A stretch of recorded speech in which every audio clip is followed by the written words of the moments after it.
Look, I'm wearing green pants on this episode of Unbillable. Green pants a client told me belong on a used car salesman, but he's no fashion expert unless he's watching, and you're watching Unbillable.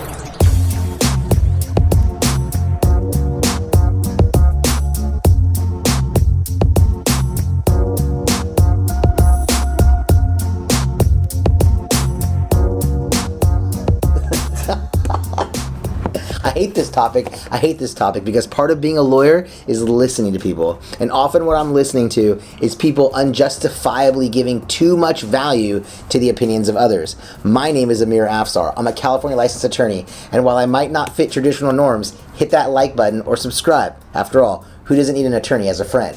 As a lawyer, people come to me with problems, legal problems, life problems, all kinds of problems. And after years of acting as an attorney, I often see the opinion of outsiders playing a major role in the views and opinions of my clients.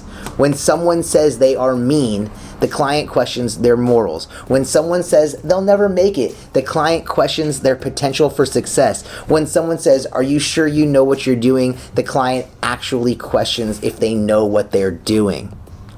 You could start and run a gym for 10 years, have one person say to you, "You're never going to make it without new equipment," and instantly the ownership begins to question the quality of their equipment, whether it will cost too much to upgrade. They discuss it with the other patrons. I try to say they unjustifiably give it too much value to the opinions of others. People explain their business goals to me in this conference room, and I give them guidance on how to reach their goals. It's not my job to tell someone their idea is a good one or a bad one. That's not legal advice. That isn't actually the job of a lawyer. Funny thing, it's not the job of your friend either. A lawyer advises clients on their rights, prepares documents, pleadings. We advocate in court. We can't predict the future. We have no idea if your business will succeed or not. In fact, how does your friend, a person who may know nothing about your business, know if your idea will be a success? How does he or she know what you should charge or if you're charging too much? They don't have a clue. But you respect them as a friend, so you listen. You care. You give weight to that opinion. And there is your mistake. I know what you think I'm going to say, that the opinions of others don't matter. Don't worry what other people say behind your back. You were never meant to hear it anyway. But that's not it. Actually, that's not my point at all. My point is to value opinions based on facts, not emotion. The legal system's no different. We take testimony from people, experts if you will, regarding the subject matter of litigation. But not just anyone is referred to as an expert. To be an expert, qualifications are reviewed and tested.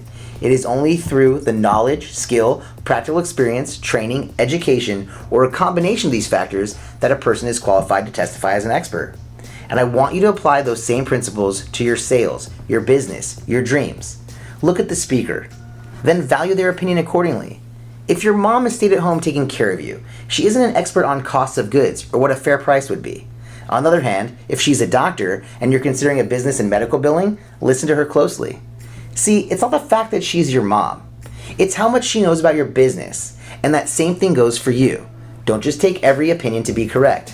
Not every opinion is accurate. In fact, most people have no idea what they're talking about. My kid recently came running out of her room, crying. I asked her what was wrong, and she told me that someone told her I loved her older sister, wanted her older sister, and that she was a mistake.